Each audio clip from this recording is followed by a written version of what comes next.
Hi, this is Renee Bubetz, and I'd like to welcome you to Real Estate Simplified. Today's question is, what would be your best advice if I were looking to invest in some apartments? Well, I would request a conversation where we can sit down and talk about your experience. Have you ever purchased any units before? Then I can determine your level of experience and what questions I may need to ask.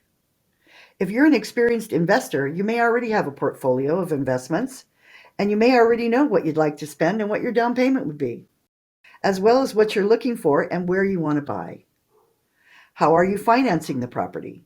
Are you getting a loan? Are you paying cash? Or are you doing a 1031 exchange?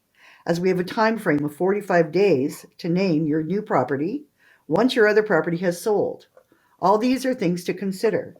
If you're brand new to the world of commercial investing and you're interested in 5 units or above, we need to set you up with a commercial lender who can educate you about the loan process and see if we can get you qualified. If you're looking for 1 to 4 units, that's considered residential, and a residential lender can help get you qualified. So once we know your price point and your desired area, then we can begin the conversation of what your goals are. Is this a long term purchase, or do you want to use this property to continue leveling up to the next one? Some investors want to buy several small buildings, like 5 to 10 units, and hold them, perhaps leaving them to their children or family members. Others want to hold long enough to use all their depreciation and then upgrade to another property. It really is about your goals and the level of investment. Some people are full time investors and even manage their own properties.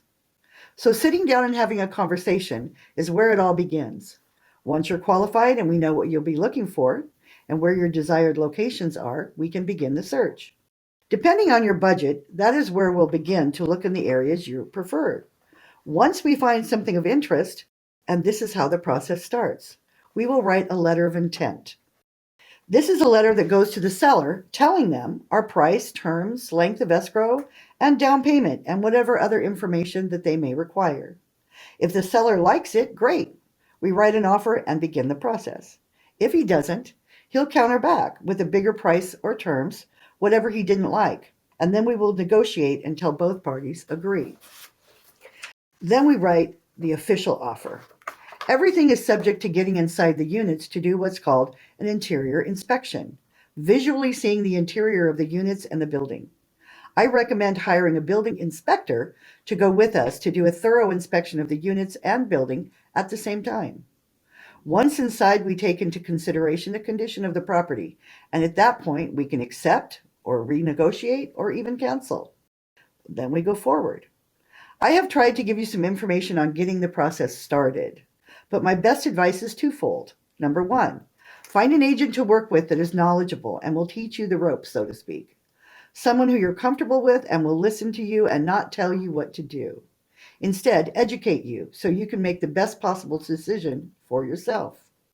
And number two, that age old adage, which is location, location, location. I know you've heard it before, right? That's the best location for your budget. I want to thank you for taking the time to watch this video, and I hope you enjoyed the information I've shared. If you would like to learn more about me and how I can help you to find some residential or commercial units, please give me a call or a text. I'd be happy to serve you in any way I can and continue the conversation in person. My number is 626 643 7363.